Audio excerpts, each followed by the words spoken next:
Every one of the 7.9 billion people on the planet is made up of the same building blocks. No, not these kinds of building blocks. We're all made up of something called DNA, a source of genetic information. DNA follows a double helix structure, which is like the shape of a twisted ladder. The rungs of this ladder are made up of something called nucleotides, which are sets of molecules. These nucleotides are made up of different compounds, and each nucleotide contains something called a base. A base can be one of four molecules: adenine, thymine, guanine, or cytosine. Each base matches up to one other base, creating what's called a base pair. Adenine matches with thymine, and guanine matches with cytosine. Each base pair forms a full rung of the ladder of DNA. When many of these base pairs stack up, you get a strand of DNA containing genetic information. Every person contains more than 3 billion base pairs within their genome.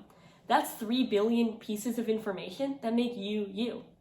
To put that into perspective, if every base pair was one entry in an English dictionary, your genome would take up over 6,000 dictionaries.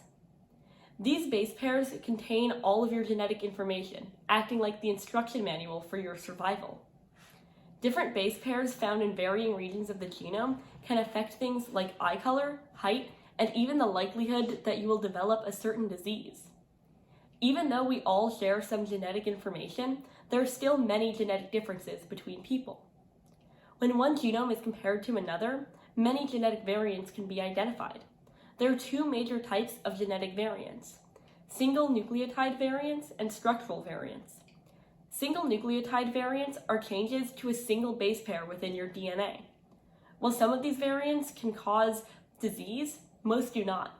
In fact, any person chosen at random will have around 3 million single nucleotide variants. The other kind of variant is called a structural variant. These variants can consist of changes to thousands of base pairs, but are less common than single nucleotide variants.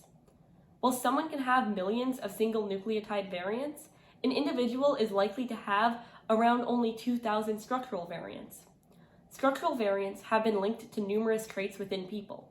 These variants have been linked to genetic diseases like cystic fibrosis, but also to traits like height.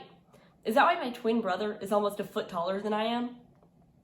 The base pairs that construct our DNA can tell you so much about who a person is. Base pairs contain the genetic information that makes individuals unique. Through a process called gene sequencing, identification of variants among base pairs can help detect disease.